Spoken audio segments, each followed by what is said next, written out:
usually when I came back, they would enter on a 99-minute match.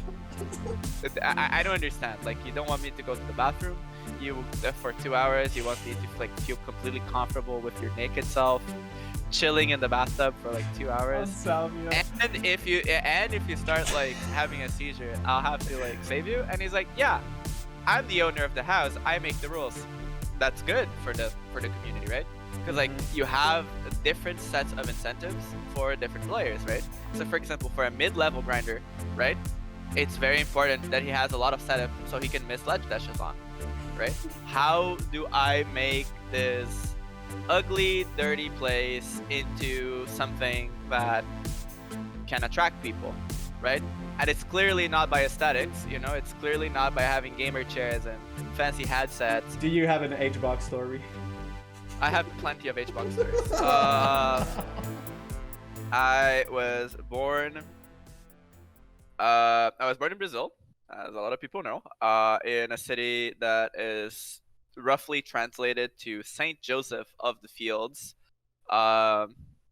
It's this. Can you say it in Portuguese? São José dos Campos, Saint José des Champs. Oh. That's the closest thing we're gonna get. It's a city known for being one of the biggest rivals to a Quebec company, in fact, which is Embraer, which competes directly with Bombardier. Oh. It's where they like dispute like the top 2, top 3 aviation company. So it's a very it's not a small city. I think it's like the 6th biggest city in my state. It's not small, but it feels like a small city. But like, how was the neighborhood, the people there? Was it like on the rich side, on the poor side? When I was growing up, I didn't know how to differentiate the rich to the poor side, and socioeconomical differences in South America, for those who have ever visited, it's pretty glaring. I always lived on the medium high class areas, and yeah.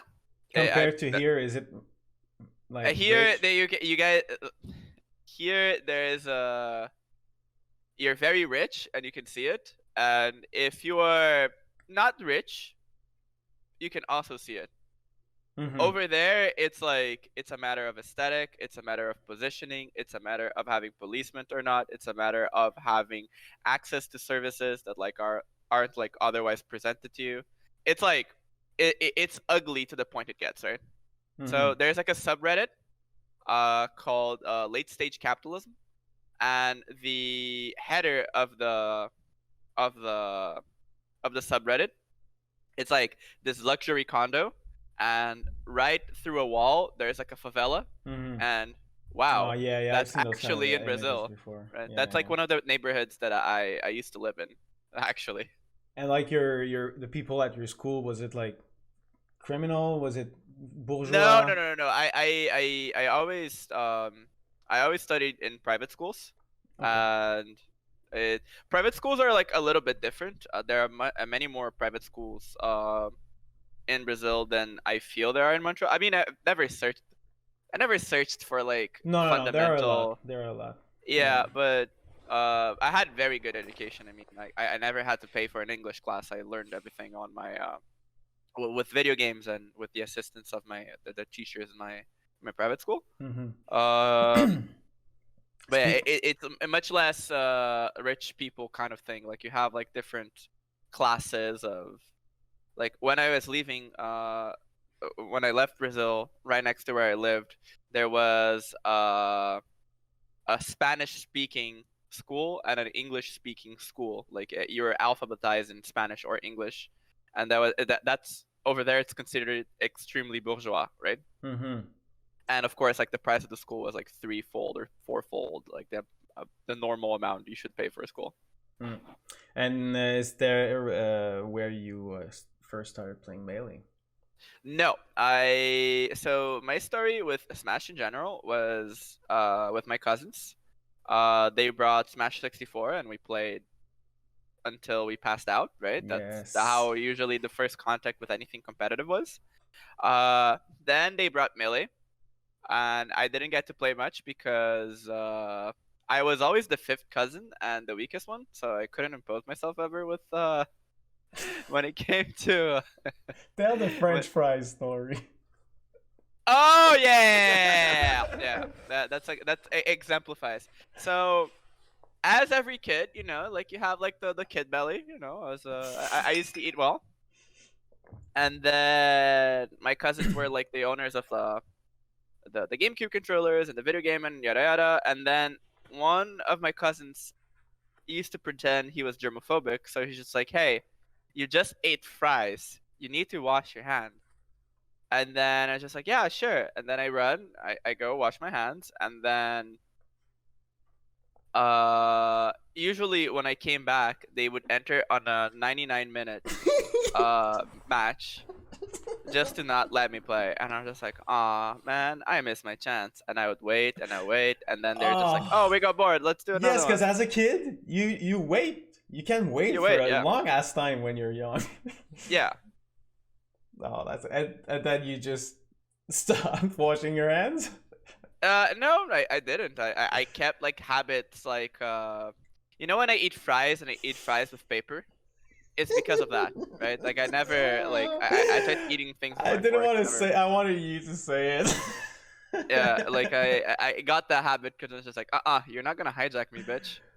You're not gonna hijack So me. you got a And- habit of eating fries with napkins. Yeah, with napkins, yeah, from that. That's hilarious. And then And then competitive, like, did you get an edge compared to your cousins?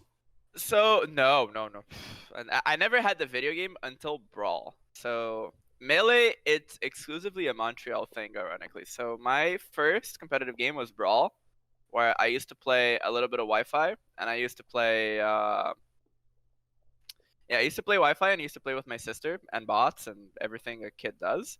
And I used to like fucking love just smacking bots. Yep, And then we all did. the only tournaments at the time were during anime conventions, because like the community wasn't big and like all the gamer weebs would show up, and so most of the tournaments were during a convention called Anime Friends. Like it's the biggest anime conference in South America, I feel. Yeah, it's the biggest Nice. one, and it's And that's like it's what how you learned that there was a competitive scene. Yeah, it was just like I went there not to play Smash. I went there to play Guitar Hero, and I got round one. I got round one, the winner of the bracket, and I missed one thing, and then he didn't miss anything, and then I lost. So your And first then- tournament ever was a Yeah, Guitar Hero tournament. Yeah. I used to love music games, dude. Same. I grinded those games. And yeah. So my first contact was with that tournament, and I tried playing a bit and like searching a little bit more, and then maybe like since like the convention didn't happen like very often, I was never like super competitive in Smash, even though I wanted to be.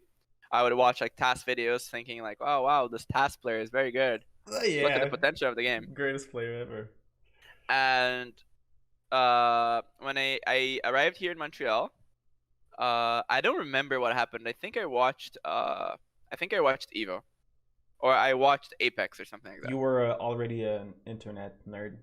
Yeah, I was always an internet nerd. Like starting from 2010, I was always an internet nerd. And then I think I watched one of the Apexes or whatever, or like a Smash video, and I decided to look up the tournaments for Smash Brothers, because at the time, if I recall correctly, I just had been banned in League of Legends again, because I was no-lifing the heck out of League of Legends. I would play 16 hours a day of League of Legends. Oh my god. I would play 16 hours a day. Okay, so I wanted to like ask this question like later, Yeah. but now that we're talking about it, how were you as a kid? Like you're that internet rager who Did you I have was IRL not. friends? Like, I did have I had like good select friends, right? Because like, how can I say, being a nerd in South America is not easy. It's not like, I feel here it's much less stigmatized to have like indoorsy hobbies than over there. Because over there, it's not comparable. Like, you're not gonna understand the feeling of this because you're born Canadian. So if I say like, oh, people here in Montreal are as crazy about hockey as they are over there about soccer, you're not. Like, literally, when there's the national teams, when there are games for the national team, it's a holiday. Like, the city stops. Like, there's not a single car on the street, and you know when there's a goal. so You if you're not like know. that, you're so weird. So yeah, so like there's this huge hey, if you want to be cool, if you want to be socially accepted, this and that, like, sports are in your face all the time. Like, Hmm.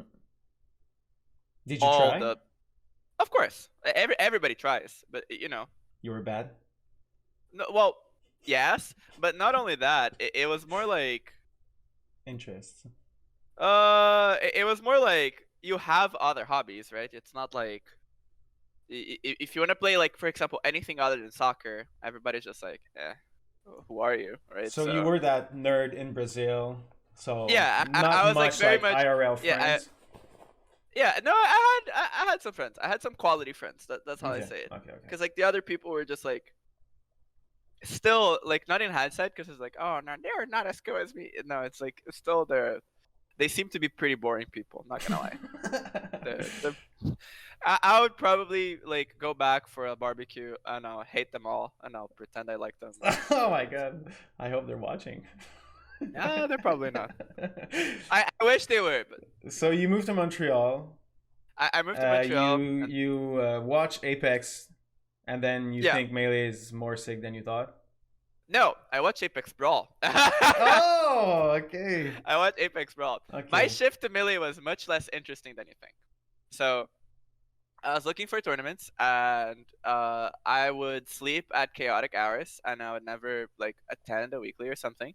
And then I was planning to go to a tournament called Smash to Crash, which is uh, it's like David's follow-up series to PKLX series. And then uh, I missed it, and I was just like, ah, man, that sucks. And he said like, oh no, but there's like still the weekly, so like you can come for a weekly and like still play. And I was just like, oh, cool. But do you have Brawl? And he's like, oh no. And I'm just like, okay, I'm gonna Mm, follow this, but I'm not as interested. Cause like back then the Brawl weeklies, quote unquote, were not weeklies, were just like gatherings at Ally's place. okay. And it just feels weird to have your first Smash Fest to be in one of the Yeah, you're not. biggest It's hard play, to you know. enter a community this way. Yeah, it's just like, yeah, my first tournament is in Mango's house, and it's just like, Yeah. So I have to yep, DM him. So you went yeah, for Melee. yeah. So I went there because Ally had a gamer habit of posting he was gonna show up to Melee Weekly, beat everybody, and prove Brawl is better. He had this awful shtick of doing that, and I was just like, oh, cool. So he's gonna go to the Melee Weekly. I'm gonna go there. We're probably gonna play Melee, and then I'm just gonna bring a Brawl setup, and we're gonna play Brawl, and I'm gonna have like infinite practice with one of the best players in the world. That's it. And then he never showed up. And then when I was playing, I was just like, I'm here, might as well, might as well try some Melee. And then I remember the first setup I set down, I had rotation with Lampadaire and Erase. And that was very fun, getting Oh, systematically four stocked by. was it? Yeah, no, it was not fun. It was not fun. So that's not how It you was not started fun loving because Melee. like you're trying to understand what's happening, and like when you Just don't understand what Fox is, everything's so fast yeah. and overwhelming that. So that's not how you starting thinking I, about I was just switching thinking to like melee? how are they that good and I'm not that good? Like that bothered me. So I just kept going because like I couldn't like why they move so fast? Like what are they doing? What am I doing wrong? Right? Like that's the thing that intrigued me. Did you have a setup? No, of course I didn't have a setup for a long. I didn't have a setup for like 2 years. I bought the setup because after the first Gommel that I learned float canceling by just playing on things. I was just like, oh yeah, maybe I should buy a setup and like be more consistent and take this serious. Hmm. Okay, but so how did you train the first 2 years? Who were your first I melee would just friends? attend. I would attend every single Smash Fest, every single weekly. I missed one weekly in years, to say. Hmm. It was the second one because I overslept. How were you as a player? Awful. What do you mean? For a long as well, in the community, would you talk to people or were you a grinder? The What were first two your first weeklies, objectives? I think Rands, you know, like the Ganon guy, he says that like he saw me on 3 or 4 weeklies, uh, and he wouldn't know what my voice sounded like. So I had this issue at the time, which I was having like a lot of I was having like a lot of anxiety attacks. I even say like I have like very non-glamorous moments, not dealing well with my the people I lived with and like games and whatever. So You were. What do you mean the people you were living with in no, Montreal? I just at the time that I was there, I was living in an apartment in Saint Denis, and I thought it would be good for my social life to live with like young university students. And in hindsight, it was like one of the worst ideas I've ever had because Why? they were just not like me. And I don't say this as like So that I don't would say this in a stress you. bad way. It was stressing. Okay, okay. So then you would just go out to play melee at the weeklies, at the Yeah, Smash Fest. exactly. Started That was to like like as much of grinding. social contact I would have. So what were Is your like objectives with melee those first years? Did you really want to get good? Did you just want to understand why you were uh, losing? I wanted to get good.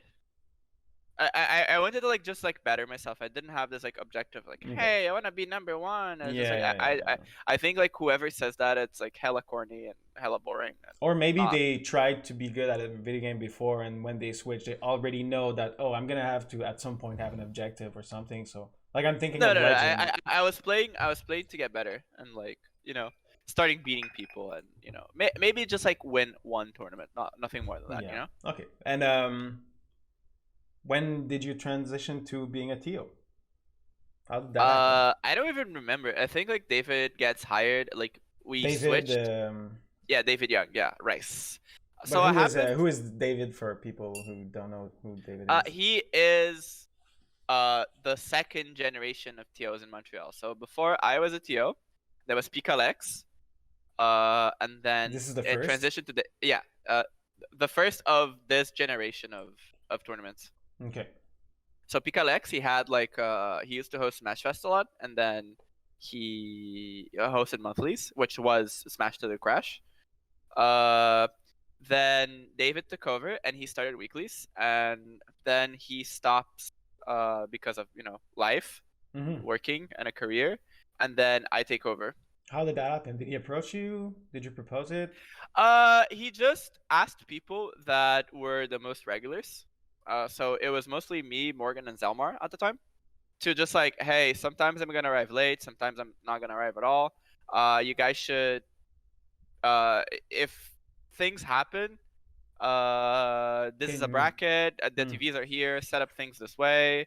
Oh, he didn't ask it. He just said, "If I'm not here, this is what the job that you have to Yeah, do." exactly. And I was just like, oh, cool. I'm gonna help, right? Because like, I think after like one of the bigger tournaments, I think after Polybash, I noticed that it was a lot of work. So I was just like, hey, do you need help? There's this, I don't know which Disney show it was. It's a funny moment. But there's this lazy guy, right? So he's supposed to be the mean guys in Disney movies are always blonde, right? So like there's this blonde kid that is just like, hey, you know how you can be like super lazy, and like the blonde lady says, how? It's like you offer for help, but you only offer for help when they don't look like they need help. Yes. So they're never gonna ask you to help when they really need it. And I was like, oh, cool. That that's good. So I So- always got the habit of like, hey, do you need help? Just to be nice. Oh, really? That was a good Wow, strategy. I that thought it was, Disney movie changed your life. yeah, exactly. No, uh, So, and then okay, if someone asks you what's the most important movie in your life, you have to say that Princess Disney movie. Because yeah, I learned a something like that, lesson yeah. of being I learned a life hypocrite. lesson that you can be, yeah, you can offer for help and not be a hypocrite. That's great. No, I Love it. think it's hypocritical. But so I'm offering for help. I'm being nice. I never refuse to help someone if they with needed the help. objective of never having to help anybody. I'm just getting free brownie points, dude. Yeah, true. So then he stopped, and you decided He that. progressively stopped. How did you? Would you make money like during that time? I got a job. Okay. And then was it like lucrative when you started TOing at first? No. Like TOing was not lucrative because we used to host tournaments in third-party venues, right? Which was a main point of frustration for us, because for some reason the owner would kept asking me for a venue fee, even though it was very clear that David was not coming anymore, and that I was TOing, and he would not waive the venue fee. And he would come up to me and say like, hey, it's your duty to make sure everybody paid. And it's just like, it's your duty that you charge everybody, because I'm not paid to do this shit. Yeah. Right? So like I had a bunch of these like snarky disagreements with the owner, because it's like I'm bringing people are buying shit, like can you not be a shitter Yeah. to me? Like, You weren't doing this at first. Like he didn't like set up everything with you. You did it with David. yeah, so I his was deal not. was with David. Yeah, exactly. So like, Okay. And then you moved and the weekly from there.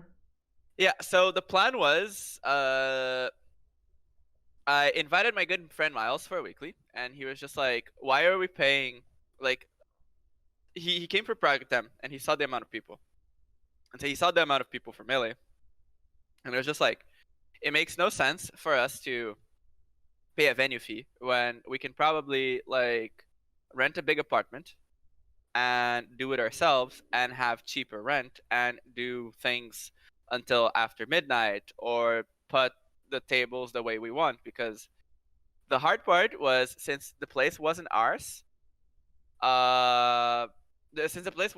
like we couldn't change the table disposition. We had to put the stream setup right next to like this very tiny Ethernet cable. We had to do like a lot of little compliance things.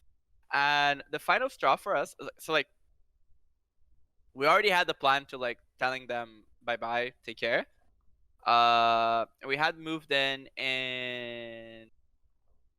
October or September. Yeah, we had moved in October, and we had this first big tournament, which was Smash Intensifies. And then it finished late, like every first timer tournament. Shoutouts to Bam taking 7 billion smoke breaks. Shoutouts to Kage taking 7 billion smoke breaks. Well, you were learning your job because I know it happened with me and with other people. Well, you don't go. I'm very glad you don't go to winners finals. You know, you can smoke and be awful. Okay, no, I'm not gonna continue. So yeah, Smash Intensify was not at the Smash Loft. No, the Smash Intensifies was at Concordia University, and it was a 300-man, the 300-man tournament. It was my first experience doing anything bigger than the first helping one, David. yeah. Yeah, exactly. No, Smash Intensifies 1 was 150 people. Yes. Okay. And then we were. Fun fact: David was watching Sword Art Online, and he wanted to call it Smash Art Offline, and I was just like, please cut the weeb shit. Just get a funny meme or something. and that's why it's Smash intensifies. Because like the meme of like the villager twitching, you know, and that's why the icon is villager. Anyway, I don't know any of this. Too much of a normie. it's Sorry. just it's like normie memes. Like it's Yeah, not okay. like. Oh, okay. But then so it was Miles' So what idea happened? to rent the Smash Yeah, loft. and we were already like living there. But we're like, let's just say that the old tenant, the old tenant destroyed the place. Like there was a lot of crap. A lot of Like crap. what kind of crap? When we have a dishwasher here that is broken. And the dishwasher, so like the apartment always in the beginning when we moved had a smell, and we didn't know what it was. Oh, no way. Then one day I decided to open the dishwasher, and it took me like 3 days. It took me 3 days to like start cleaning it and not vomit. It was that bad. You were trying to get used to the smell to be able to clean it. It was like this pungent. I don't know what it was, but like it had like cutlery there. It had like. Oh my god. Yeah, no, it was disgusting. Okay, Yeah. so that's the Not good. place that you and Miles decided to rent, to live Well, in. it was kind of and rushed. It was kind of organize- rushed. We Okay. do believe that she was running away from the police because we got multiple visits from the police. We do believe she was a drug dealer or something, Wow. or had like some nefarious affairs, because she just dipped. She sold, quote unquote, a couple of the things, and we decided not to buy a couple of the things. And when we arrived at the apartment, they were just here. They were there, yeah. She didn't. So we were like, oh, if we hadn't purchased any of this, she would have just like left it here, right? Yeah. So then you moved with Miles. Yeah. So then we moved in and we were preparing the place, and having our own issues because there was a third roommate that had to be psychologically intervened. Okay, yeah. Can you tell that story, or is that too much? So we needed a guarantor for the place because neither Miles or me had a good credit at the time, and so he invited one of his MTG buddies. And at the time, he is not a neurotypical person, and at the time he was vibing a lot on salvia. And you know, when you're not, recreational drugs are only good if you're 100% and you're doing them for fun, right? Mm-hmm. I don't think that. I don't think you should be doing recreational drugs if you're, you know, not well. And he was tripping on salvia quite a lot, like quite a lot. And it would have episodes like, you know, like, hey, so I'm tripping balls in salvia, so I'm gonna shower with the bathroom door open. If I start having seizures, you guys are gonna have to help me, and I take 2 hours to shower, by the way. So I'm just like, so you telling me that I'm gonna have to watch you? Like, I don't understand. Like, you don't want me to go to the bathroom. You for 2 hours. You want me to like feel completely comfortable with your naked self, chilling in the bathtub for like 2 hours. On salvia. And if you start like having a seizure, I'll have to like save you. And he's like, yeah, I'm the owner of the house. I make the rules. Wow. And Did the weeklies were going on with that guy in the place? No. Okay. They were not. They were okay. not. So you didn't start. No, but we had to intervene. We had to like. We had. I don't like. There's a. I don't know. I don't know if I told you this, but like he would get mad at something and he would like write down on the wall with like markers. So if you looked very, very, very, very, very closely, like you would see like markings of reminders that he wanted to give us. There's still some spot that we can read at the Smash Left? Yeah, you know, like right as you move to the other room. Yeah. He found some like you know those pre-made like mixing drinks, you know.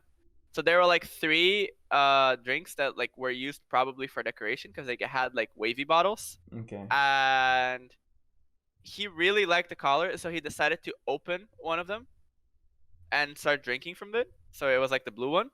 but like the red one was already opened. So he's just like, oh, the green one is okay, blue one is mine, but red is poisoned, and he decided to wrote that. He decided to write that on the wall. So, oh my god. And The first thing I do when I come back to the Smash Love is looking for this. yeah, it's like it's red when you go through Yeah, the. yeah. Like I had to scrub that a lot. I had to scrub that. How did he leave? How did he? Did you Uh, started the weeklies after you No. left? Yeah. We had to intervene because it was getting crazy. Okay. He would write down big reminders of how he needed more space, that we would have to host the weeklies on the back, exclusively on the back, that Okay. maybe we should make the events a gambling ring, maybe that and we were just like, dude, that's not what we're signing for. And it's just like, well, that's how I want to make I want to make money, and I am the owner of the place, and I am the owner of the place. How were you blah, able blah, to blah, finally be the owner of the place? blah. We called his mom. Oh my god! That's it.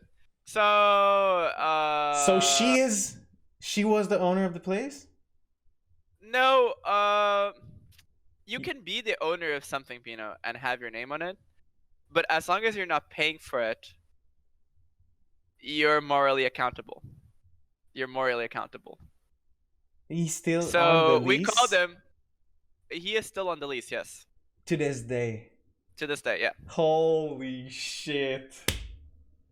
So if you don't pay, he's in trouble. Yeah. Yeah, I actually, would not pay rent. I know that. I know the law no. in Quebec. If you're, sous location. How do you say that? No, it's not sublocated because like it's not sublocated. Okay. Yeah, because now it's like him and Miles and the name of the lease, but yeah. Okay. So he's finally mom took care of it. You finally and you and Miles both have the place. And they're like, cool, now we can do whatever we want. So nice. After the first Smash Intensifies, the owner told us right before on Sunday, right, on the finals day, we were just like, hey, can you give us, like, we think we're gonna finish late, can you give us the keys of the place so we can return the CRTs and have the weekly on Tuesday? And the owner looks at us and says, no, I'm not gonna give you the keys to my place. Come here on Monday. And I was just like, yeah, but Monday we have to work. Like, this makes no sense. Like, the only time that we're available, it's like high traffic time. It's like, I'm bringing the TVs to give you money. Can you give us the keys? And he's just like, no, you should just bring this on. How did you get rid of that guy? Well, I did what I thought it was right to do. We had one last. We brought a couple of TVs only. We held the PM weekly.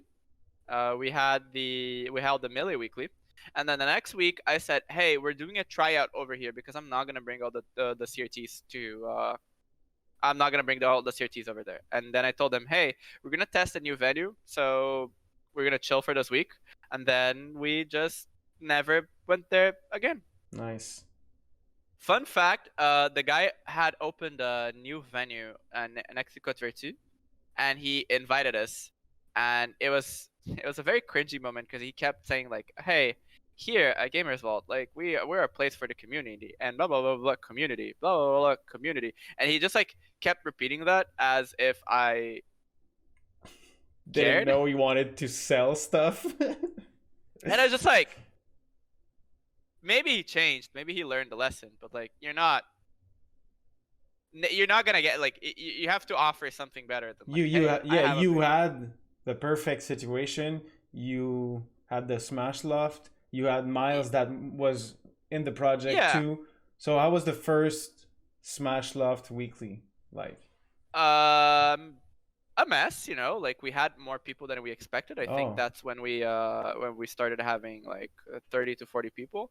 Miles was convinced that couches were gonna be very good, so we did not have a lot of moving space.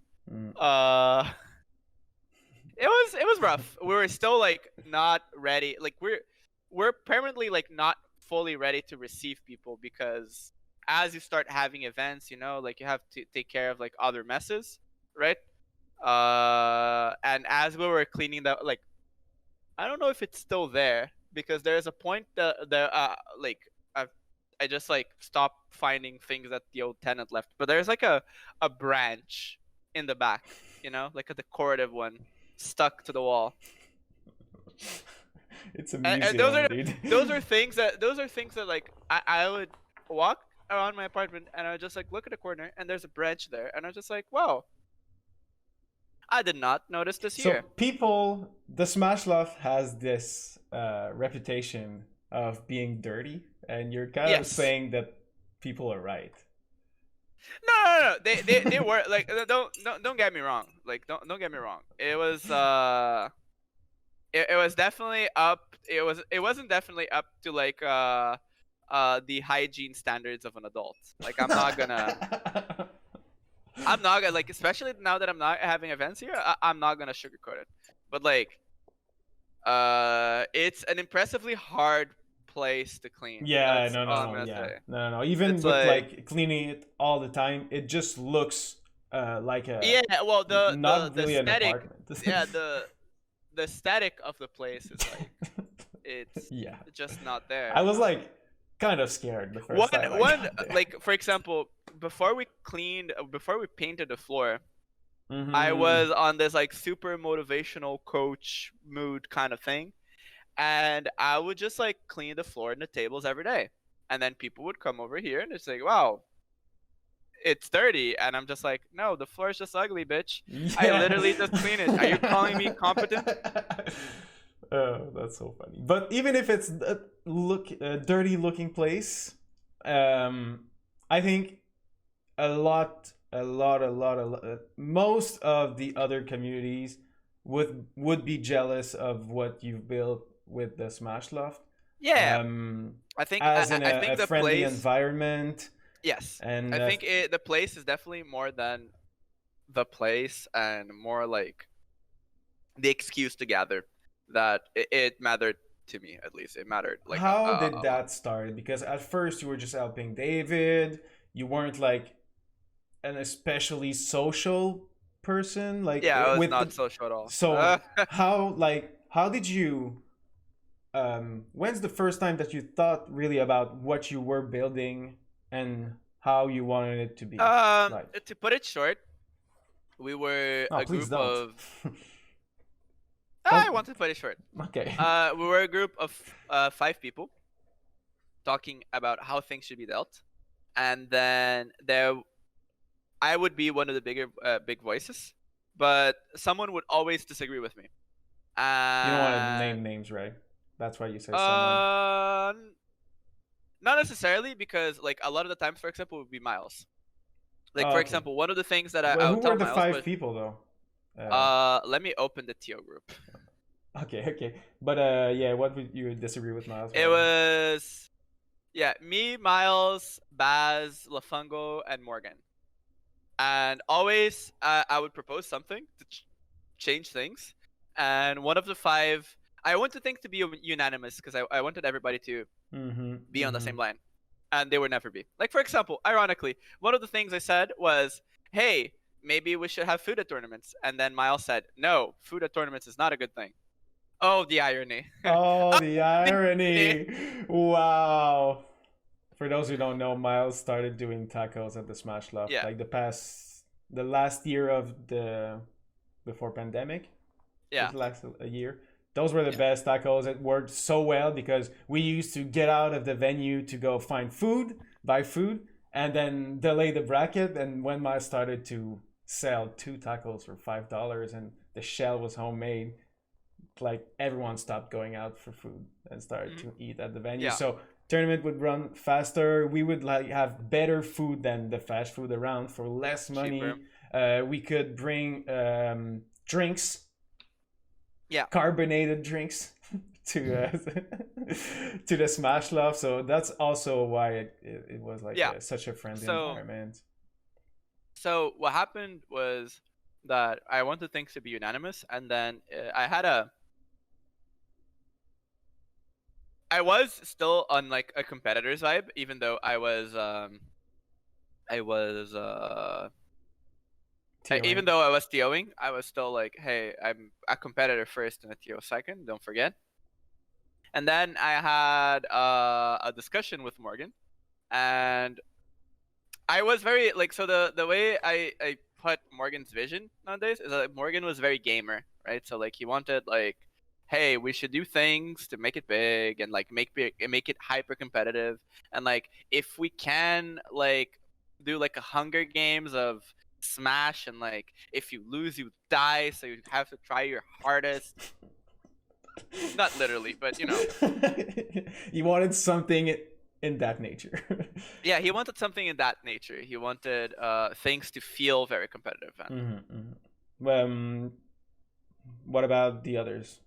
yeah, and the others were just like, yeah, I see both sides.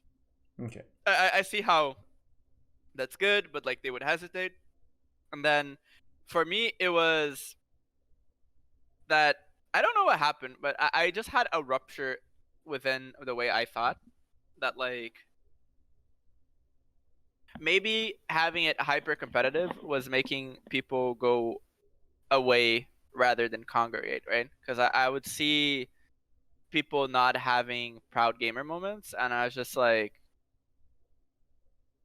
okay, right? Like I would see like, for example, seeing myself sad when I lost and my friends sad, and I was just like, on a hyper competitive environment, that's the feeling you have, right? That's the Except one person. except who? I mean, the winner. The Yes. winner. Yeah.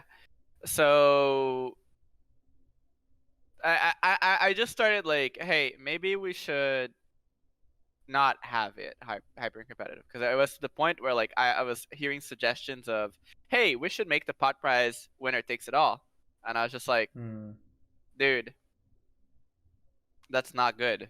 It's like that's the winner takes all is just gonna de-incentivize the people trying to climb, right? They're gonna winner takes all is never good. Like why people think the pinnacle of the competition it's something more extreme, right?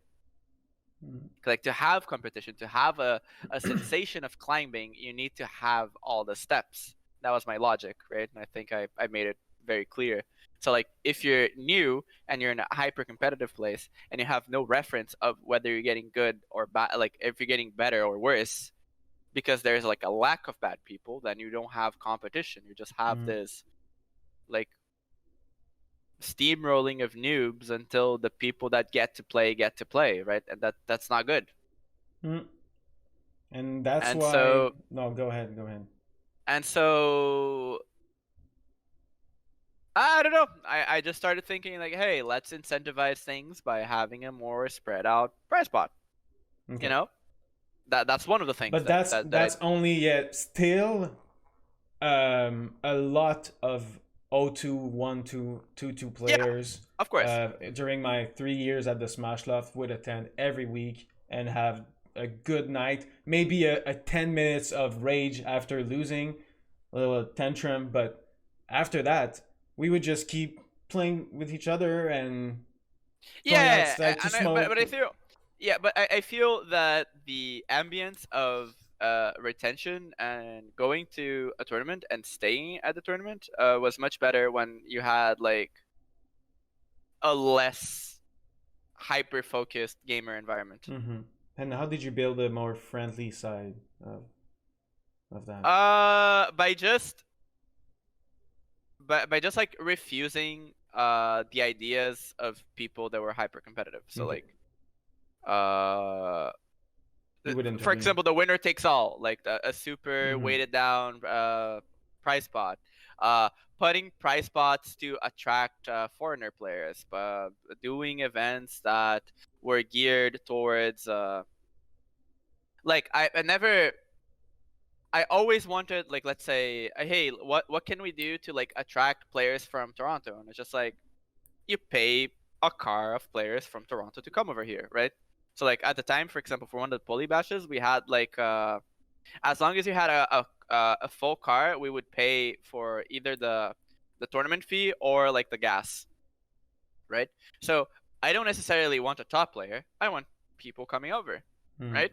That period. Yeah. And that's better. Like that's a better use of my money rather than paying a player to come over here, right? So like if I pay like I don't know, if I pay Jmook to come to a tournament, right? And I'm gonna pay for his gas, I'm gonna pay for his time, and he's gonna win the tournament, and then he's gonna take the money. Shake So like, hands and leave. yeah. So like, if he just comes and takes the money already, like he's already on the plus, right? It's not like it's his business decision, and like on top of that, I'm adding so much like. I'm licking his ball so hard that it doesn't even make sense on a business standpoint, right? Yep. That's it. People think like, that having bigger names will attract more people. Sometimes it does, right? Sometimes people like you have different actions that you can take to attract a different subset of players, right? So like if I have a bigger name, the top players might feel enticed to come to my tournament. But that's not like, for example, if Kage comes to one of our tournaments, it's not like he's gonna attract all the newbies, right? But if like, we sell beers 2 for $5, or if you have a less attractive bracket format than double elimination, right? Like the waterfall, or like round robins. For example, when when I started attending majors, it was very normal to have round robin into pools, and then that stopped because tournaments would get delayed. But and I understand the shift, but my competitor experience was impoverished by that. Yeah. Right. Because I had the round robins, as rigged as they are naturally, they have a sense of progression, right? But like you told me before, a lot of sets in the round robin are worthless. But with waterfall, they're worthless because first seed and last seed of the round robin. Yeah. You know the result. So yeah, for most, except there was an error in seeding, and then waterfall though, when you get eliminated, you play. Yeah, that's one of the things. Like you give a better. Even though I feel like for people that end up misseeded by waterfall, they end up playing a lot, and then it becomes like a very tiring tournament format. I feel that like for at least the less good players, they enjoy the format more, and so that's good for the community, right? Because like you have different sets of incentives for different players, right? So for example, for a mid-level grinder, right, it's very important that he has a lot of setups so he can miss ledge dashes on, right? That's one of the things, right? So like you have like different. So setting up like what kind of actions you take and how it impacts like different kinds of players is very good. Like for example, casual players. How do you retain casual players that are not necessarily very good into a tournament? Maybe you should have a randomized doubles tournament. Maybe you should have like a meme format. Like Smash 64 has probably attracted more players with YOLO than any other. YOLO is one stock, random stage, items on, right? Yeah, that's the YOLO. Exactly. Random character. And even when we did it with Melee at the Smash Loft, I remember Legend having so much fun with this too. So yeah, exactly. It's also fun for good players. So imagine you're bad, and then you get like an explosion first throw, and you're just like, oh wow, I just beat a very good player, right? This is like haha, right? Yeah. And then you hear like all the mockery, and suddenly like you feel included, right? So like that's one of the things that like you can think of how to include extremely casual players into a subset of community for at least like, hey, I'm not gonna come for the game, but like the people are kind of nice. maybe I should try this out. Like, maybe I should try it harder. Yeah, Mila did it for one of the tournaments, and I really think that the the idea behind like attacking different subsets of the community, like with different proposals, is very good, right? So that's how you build the friendly environment, because like the issue of Melee is not the amount of potential players, it's the retention of how do I make this ugly, dirty place into something that can attract people, right? And it's clearly not by aesthetics, it's clearly not by having gamer chairs and fancy headsets and by you being a kind person. It's by having cool people that it's worth, Yeah, man, it's actually like touching, because this place is, at first I would go to the Smash Loft being nervous because I didn't know anybody, and I'm not a really competitive person. I just wanted to have more Melee friends because my friends would want to stop playing Melee, and I didn't want to stop playing Melee. I wanted to play Melee for 10 hours. So I would just go there to find people to play Melee for 10 hours. And I was nervous. But at the end, it was the funniest part of my week. The funniest part of my week. It's like all my friends are from this place now. It's amazing what you did. And also influencing me as a TO, because like when I started TOing Fast Fall, you helped me without asking for money. You said that you were happy I was started to do this. I felt really good having you helping me. And then when I started streaming and I would organize normal weeklies, and I was friends with people who would go O2 every week, and they would complain to me, "Oh, I played this person for the third time now. Oh my god, I'm not improving. I'm always getting O2'd," and I felt bad about it because. And then you made a tournament for and the O2, then I made a tournament for beginners. Tired of O2. And which tournament you have more fun casting, Pino? Say it. Tired of O2. Right in front of everybody. Yeah. So like. I don't know. I've mentioned that a lot on stream before. I have more fun with beginners than with competitive players. For sure, the environment is more comfortable. Yeah. How is it not going to be more comfortable? People more oriented on fun, or people more oriented on ego and money? Yeah, like for example, another example of attacking issues, the Arcadian, right? I think one of the coolest tournaments and one of my biggest regrets of this fucking virus is not having that Arcadian that happened literally 2 days before. It breaks my heart every time, because it's been a year. It's been a year yesterday, man, that I called you to tell you. I said something. I have to talk to you about something. You said, "Tell me it's not what I think." I said, "It is." And then you said, "It is." And it was canceled. Yeah. Well, at least I had a lot of food in my fridge. I definitely. How many tacos were you preparing for this event? I was eating. We had close to, I think, 50 pounds of meat or something.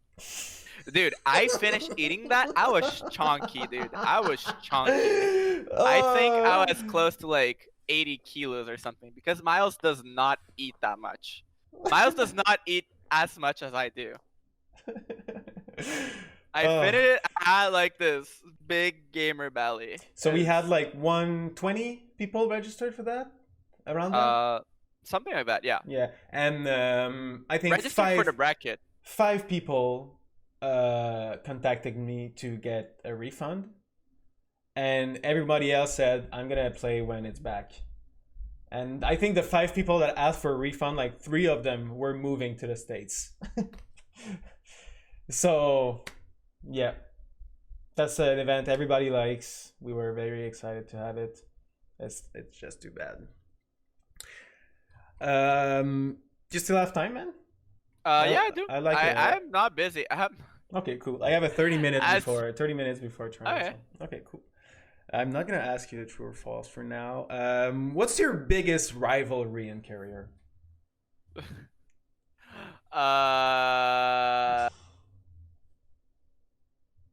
I don't think I have a rivalry. I think my rivalries are like extremely like the closest thing to a rivalry I had was me versus Tranimal, but as soon as he took 2 sets in a row, I quit competing.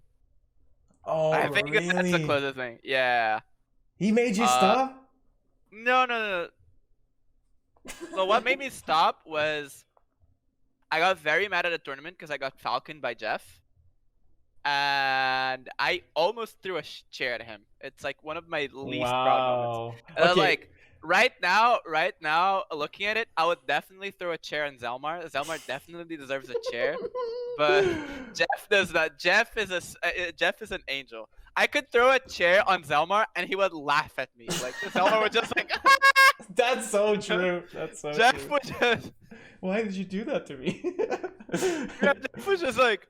Yeah, he's so kind. But okay, that's actually a really important part of that podcast. Asking like, what happened? Why did you stop playing this I was always amazing game? like, So, what's the build up of you retiring? Except like not just trying. So every game, everything that I stopped doing, so like playing the piano, it was frustration of not reaching my, like not reaching the level I wanted to reach with the effort I was putting, because like I would feel bad, I would feel very anxious because like when you put a lot of effort, and like I feel the ledge dashers know what I mean. That like it feels very awful grinding ledge dashes for 60 hours a day. 60 hours a week, I mean. And to miss one ledge dash and lose a tournament stock, right? Because that's like the moment you're like training so much and there's a build-up and there's like expectations and you don't meet these expectations and it just sucks. It feels right? like it's talent because you've put so much work and it still doesn't work. Yeah, I mean, So talent, I don't think it's ego. talent. I think talent matters much less than people think. I think it's just a catalyst, if anything else. But yeah. So everything I quit, it was like that. So League of Legends was a little bit like that, and piano was a little bit like that, and other games that I quit. You say the word frustration when you should really be saying the rage. No. It's because like it's not. The rage is a moment, but like staying bummed out for like 6 hours straight, that's the frustration, right? That's like like thinking like, man, I should have done 65 hours a week of ledge dashing instead of 60. Like it's not the thing that you want to have, right? It's not like the way you want to think. Some people like, you were thinking this way, but not everybody thinks this way. So what made you think that way? But maybe think that way. What? That like that's not what I want to do. It's too much work. It's not that I didn't want to do. It was mostly like maybe I should take steps back to take steps forward, right? Maybe the way I see the game, maybe the way I see competition, it's not good for me or for other people or for myself or for my play, right? The first time you told me that story, you actually said, "Let me tell you the story of the of raging Kyle." I used to rage a lot. I used to I rage when I win. I feel like if I'm at a major, and I take a set of someone that I really want to beat. Like if I take a set of like let's say S2J, and I'm just like, yes, I am pumped. I beat a Falcon. It's a very good Falcon. My first instinct is seeing whoever can take a punch and just like punching the chest of the person. Just like, you know, like if you can take a punch, stay away from me. Stay away from me. You could ask your opponent, hey, if I win, can you take a punch? I remember like a Canada Cup versus Mateo. I was so nervous and he did I was like hella nervous because like it's Falcon, right? And I did not want to lose to him because like there's like a bunch of Toronto people like trash talking behind. He offers me the hand. I was so nervous that like I kind of punched his hand, and he just looked at me and was like, "Dude, what's your problem?" And I'm just like, he's actually he's subbed to my channel, by the way, Mateo. Well, that's good. So warm hugs to Mateo. Maybe he's gonna hear that. How did you feel? Because you have a big hatred for Falcon. It's actually a meme in Montreal. you say that Falcon stopped. You've been saying that Falcon is I top just 3 think for years. So you were happy in another level. Yeah, I was happy on another level. It's just like, to me, the Falcon is the frustration that I'm in. It's just like I get hit by something, and then it's just like, why is it always that character, right? Like, what? There must be something I am not seeing, right? There must be something that I'm not like. Oh, normally you say that you figured out and that is just dumb and this character is stupid and it's not No, but something it you is. haven't But that's figured not the out. point. It's No, but it's just like, you go through all stages of grief, right? You go through like rejection, like declining, accepting. You go through the when I met rage. you, where were you in the acceptance? I'm still in all stages simultaneously. Like, Okay, it's like you go through I boot up everyone. unranked. I boot up unranked. I play a scrub. I combo him 3 times. He gets 1 grab. Ba ba ba. Like, does like the rainbow combo, and I was just like, that guy isn't even good. Like, I must be DIing wrong. Like, why? Like, this makes no sense, right? So that set that you almost threw a chair, is that the set you were like the maddest about? That you Yeah. yeah. A funny story from like 2 days ago. I got a toxic player on unranked queue, at midnight. It's Zion or Oh yeah, Shine God, I've and then he just like, not a good I reputation. always, yeah, not a very good reputation. And I think like he was playing Falcon, and I like destroy him, and then all the other games he feels like a completely different player. And like, I know he's decent, but like, it doesn't go away from my mind. Like, why does it always feel like I'm a moron? Like, why? Like, why does it feel like why does it feel like, why do I feel so powerless? Why do I feel like I I have no agency in this match? I feel I'm an NPC, and that's how So I. you felt this way against also against that guy you almost threw a chair at. What's his Who? name again? Jeff? Jeff. Yeah, when you Yeah, almost no, threw a right. chair Definitely, at Jeff. definitely felt that. I definitely felt that because I just see myself. I just see myself like being dumb and just like getting comboed and dying. So that's why you stopped competing. You also told me that because you were a TO and you were trying to build a friendly environment, you would intervene when people were too vocal, Yeah, when they were mad. You were, and so you wanted to represent this from yourself also. yeah. It's just like I had to distance. I had to distance myself from competing simply because like I was not in a good place mentally, and then I was like externalizing it in the worst way possible, and then I would have to take steps back from competing regardless if I was a TO, and being a TO made it much worse. Much, much, much worse. I was feeling insufferable. I think like at the time, I don't know if there's like a double set that I was having a discussion with Andrew, because like I don't remember what happened, but like, I got like drunk, and then people were like trash talking each other because like trash talking was a thing, and I didn't trash talk that much. And one day I got drunk and I decided to trash talk, and then I went not full blown toxic, but I went like 60% toxic, and I was just like, "You guys are not even good. Like, how do you guys how do you guys can lose to this dumb ass Ganon every time and put as many hours as you do, and then come over here and say we're doing as much as we can to beat Ganon?" It's just like, no, you're not. You're not. You're not. You're not. You're thinking wrong. You're back into that emotion right now. Yeah. No, it definitely. I was definitely right, by the way, but I definitely So what's the voiced name it. of this video if people want to watch it? It's People like me later. it's Kyle and Tranimal versus Sedimentary Rock and Poop.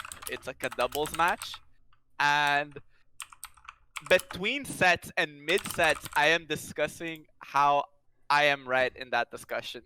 And we can hear you. No, you can't hear, but you can Okay, definitely just feel. see. You can definitely feel the expressions of Andrew just like being like very patient, very like I have to listen because I have to be a good friend. But this guy's full of shit. Yeah, Andrew, how was he feeling in that moment? I think he understood what I meant, but I voiced it in a very immature and poorly expressed way. And then, yeah, you know. One more positive question. What's your favorite major you attended either as a player or as a TO? Like, that GOML that I did very good. It was a GOML that I was not in a good mental state because I was the one that I was just talking about. I think it's 2015 or 16. And it was the last event I put my heart on competing, and then I got a perfect bracket, and then my every single player before the easy matches that I thought I would have would go last stock with me, and I clutched them all, and it felt very good. It just as a competitor, and like the place was, I think it was like, it was in May, but like it was a sunny kind of May, so like it was not like jacket on melee. It was just like very sunny, very breezy. Not too hot, warm either. It felt very lonely, but like at the same time, the people in Ontario were like, I'm like a very talkative person, so like I made a lot of friends or like made a lot of acquaintances with good like-minded, good-spirited people. There you go. And I don't know, it just felt very magical and pixie, and let's see. It was Tranimal. Tranimal, yeah. Yes, if I recall correctly. How many times did he host you? 5 billion. I can't count. Fun fact: the first time I got hosted by Tranimal, I kind of invited myself because I went to a major and people say, "Oh yeah, Smashers are just gonna host you," and then I just forgot you had to formalize. I thought it was like a goodwill kind of thing, and then he just found me a place. It wasn't at his place. Yeah, it was at his place. At his place. Okay. Yes. Trimal's parents are angels. Yes. They are very good people. I'm gonna talk about it with him. Later. Definitely, they carried the Montreal scene indirectly. Traveling to Toronto. Yes. Yeah. But socially wise, like any good memories at majors that you recall in particular? What did you say? Sorry, any good memories socially from majors? Any like stories? Kid Goggles breaking a controller right in front of us was great. What's that story? Yeah, that's actually what I wanted. Just an anecdote from majors. People love that. It's just like this brawl / Smash 4 player who's very campy. He loses and then he just like throws a controller. And that's your best memory from it. That's not the best one. It's like one of the very good ones. Best memory. You. Yeah. Man. Or from Melee in general.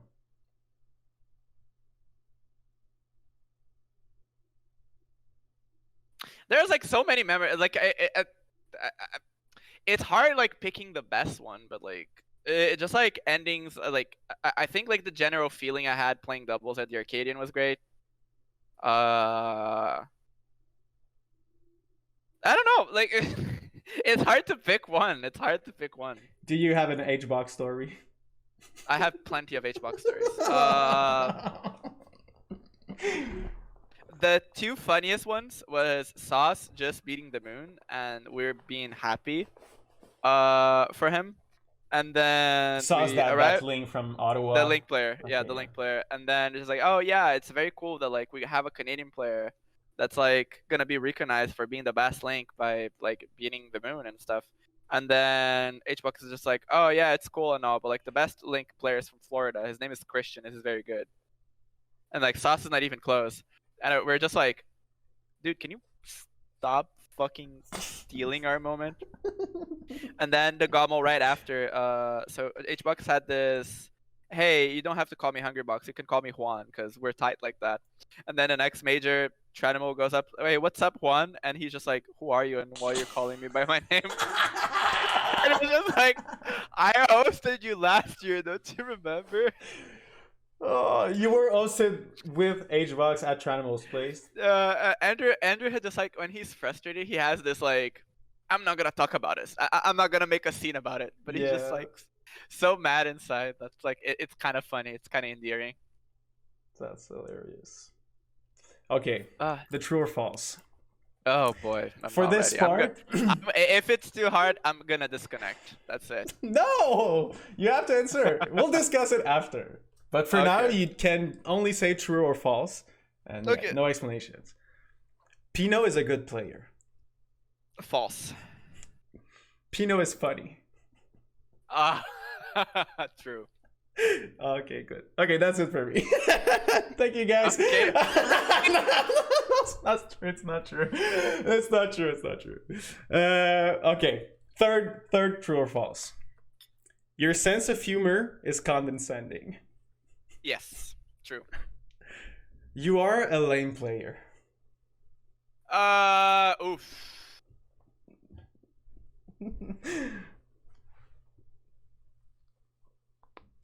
Ooh. False because I want to be Oh, no explanations. False. You're sick. All right, you heard it here.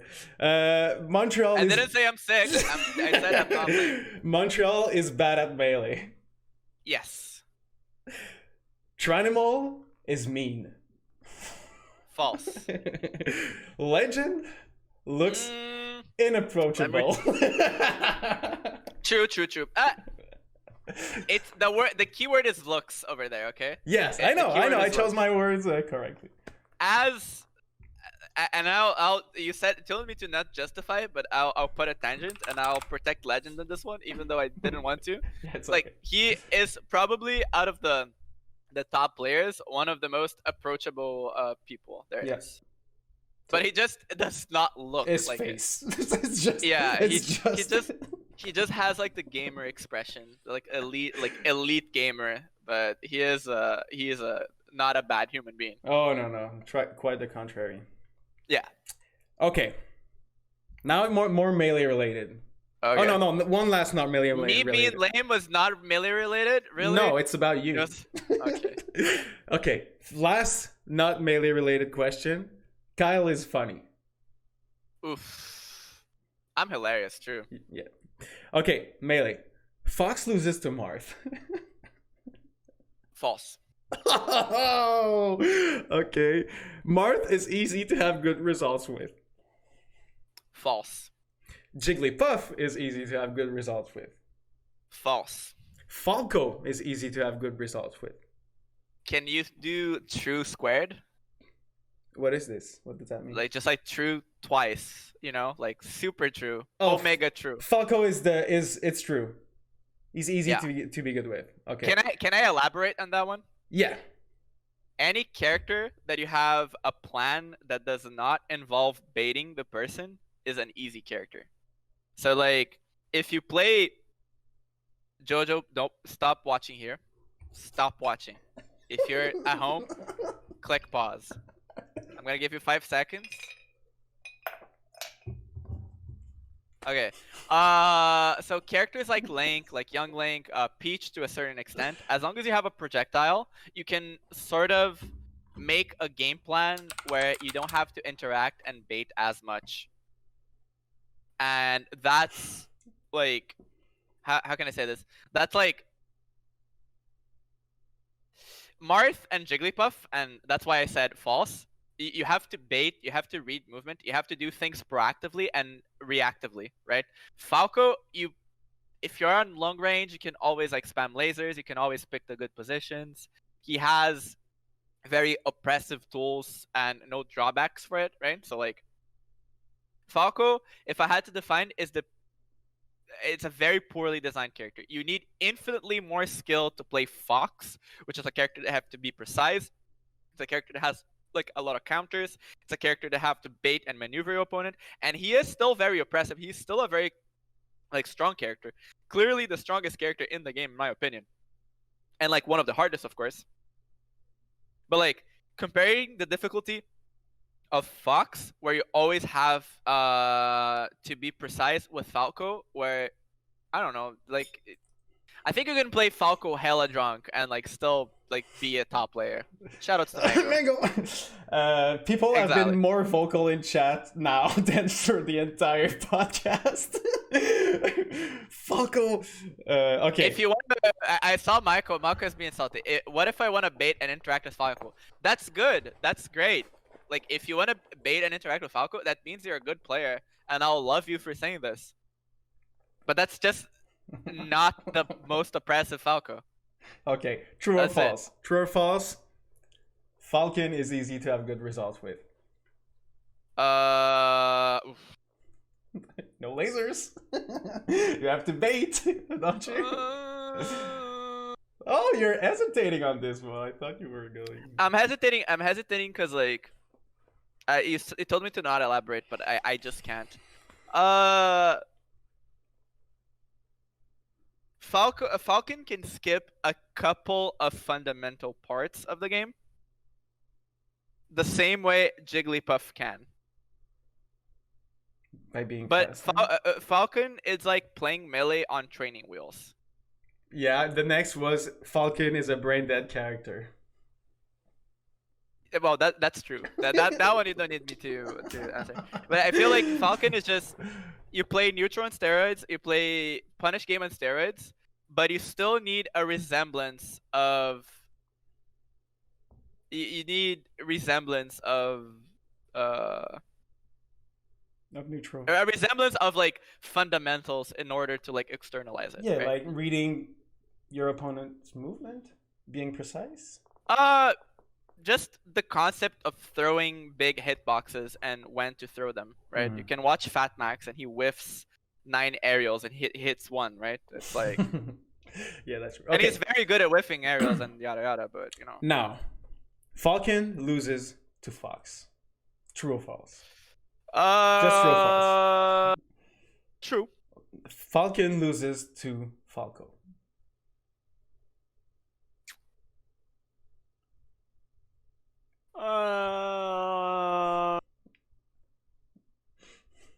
Plausibly true. Falcon loses to Sheik. False. Sheik is a bad character. True. Sheik is 9th. in True. the tier list. Okay. True. Okay, that's a Montreal meme I had to ask in front of everybody. Montreal has been saying Sheik sucks for years. Yeah. It's just like, we have a Ganon in the PR. I mean, what I'm trying to say is how much better you have to be than the other person to beat someone with Ganon. And how many steps of the game that other characters don't have to participate in, you have to go through in order to like do certain things that is an easy thing for the other character, right? So I think Sheik's developments are very much like that. You have to put the triple of effort for the same amount of results as other characters. So you wanted to elaborate on the you are a lame player. You said false. I want to be lamer. I really want to be lamer. That's it. That's it. Okay, I see. Like I wanted. That's why you said false, because you want to be even more lame. Yeah, it's more like if I. That's the answer. The way I see the game, or like the way I see certain situations, is that I should have more discipline, and I have no discipline or patience at all to choose those. Like, hey, I'm gonna get like a small edge here, and there's nothing you can do. You know, like making less and less and less mistakes. Yeah, and make less mistakes and just like not press buttons and just like optimizing things. Like, hey, I'm gonna get a turnip, and here I can't do much but like punish you for 8%, so that's what I'm gonna do. Man, that was that was great. You were a wonderful first guest. Thank you. Perfect. I put the bar high up. Oh yeah, but that's for sure. I hope the other ones are as interesting as I am. And my self-esteem is great. So talking about you being interesting, you started you're like a big Twitch streamer now, getting numbers. So if people want to follow you, can I like give your Twitch to people? Yes, it's here. A link below. My Twitch here. I play MMOs. For people that don't know, I play this very old Korean MMO that I've been playing for 14 years. I've been a guild leader for close to 11 years. Name of the guild? And it has a lot of names. One of the names that I use is Caiomanism, because politics. We didn't talk about that during this episode. Maybe another time. But, yeah.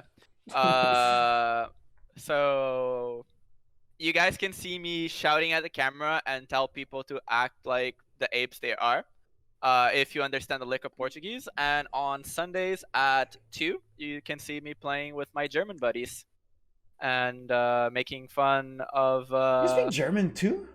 No, I don't speak German. Okay. Most of the people there are German. Okay. The first time I watched you, the first thing I remember was you ask the guy in your Discord, do you want to lead? And he said yes. And then you said, perfect. You muted yourself and he said, yes, guys, I can mute myself now and talk shit behind all their backs. It's just because, like, it's very bad for the morale. Like, to put it short and explain to people that are not that interested in what that format of RO is, it's like chess for dummies, right? So like essentially in chess, pieces interact with each other and they have like certain movements, and then the way you play the guilds versus guilds is not much different than that. So like you have a front line, you have the positioning, and then if you misposition a piece, you punish that piece, and then it's pretty much chess for dummies with like a very small mechanical barrier. And so you can outplay people by positioning yourself and playing as a better piece, and punish others for being bad. But you know, let's be honest, your stream is more about your personality and food mukbang. Yes. Tomorrow I am spoiling. I am probably gonna go to the market as soon as this finishes, and since there's a big wave of Italian players entering my guild, I'm gonna make some carbonara, and I am gonna mock my Italian friend that has a very Italian accent on stream. Let's go. Thank you, Kyle. You're the best. It was great. Thank you so much. Thanks everybody for being a good audience, really. Yeah. Except Michael for trash talking me.